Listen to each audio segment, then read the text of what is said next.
edeb iyo akhlaaq adigaa i soo barow lama gudo abaalka hooyoy macaanay eelu khayrka jannada ee bahay kaa dhigyo aakhire iyo adduun hooyo ugu sarree hadalhaan ma buuxshee adaa nafta ii huro igaarsiiyey heerkan hooyoy haddaad jirin halkan sooma gaareen hooyo waan ku jecelahay.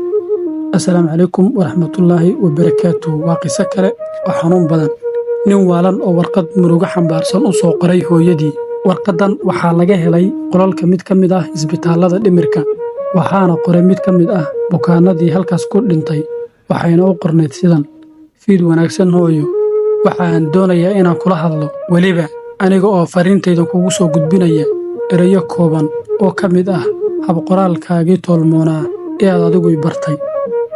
hooyo qaalidaydiyey, kuwa maamulka isbitaalka dhimirka ee aan la noolahay aad baan ugu cadhaysanahay, xoogna waan uga cabanayaa oo ugu eed sheeganayaa.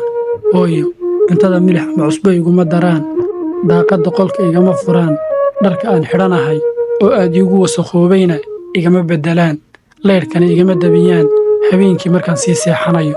miyaanad u sheegin hooyo in iftiinka aan necebahay oo ilayska aanan ku gami karin? dhibaatadan ma sii xamili karo hooyo. haa, waa iga dhab, wallaahi ma sii xamili karo hooyo dhibkanaan ku jiro. aad baan ugu xiisay hooyo carabtaadii udgoonayd ee gacantaada ka soo bixi jirtay kolka aad madaxa ii salaaxayso aniga oo dhabtaada barkan si aan u seexdo.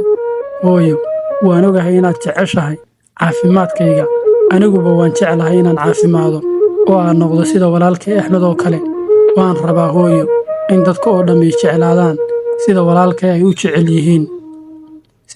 ay u jecel yihiin oo kale, oo aan fariid caafimaad qaba u noqdo. balse halkani ma aha hooyo macaan halkii aan caafimaadkaas ka heli lahaa. hooyo, ma ogtahay habeen kasta kuwan qolka iga ilaaliyaa waxay iigu seexiyaan inaad birri ii imaan doonto oo aan subaxa ku arki doono.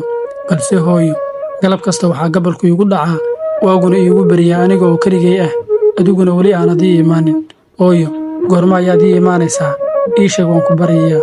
waan ogahay inaad wax badan ku dhibay, guriguna la'aantii uu yahay mid deggan oo aan buuq iyo qaylo toona lahayn, albaabadana aan habeenkii si adag loo xidhin ama aan silsilad iyo quful lagu dhejin.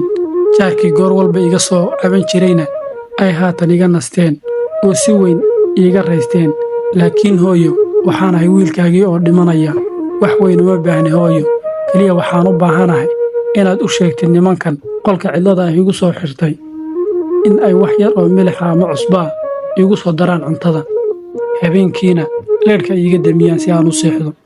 waayo ayagu ma oga inaanan hurdi karin ama aan si wacan u seexan karin inta nalku ii baxayo ama leyrhku ii daaran yahay. hooyo, waan ku jeclahay, weliba in badan waan ku jeclahay. hooyo macaanay, waan kuu xisay 100%. waa wiilkaagii yaraa ee waalnaa oo kuu xiisay.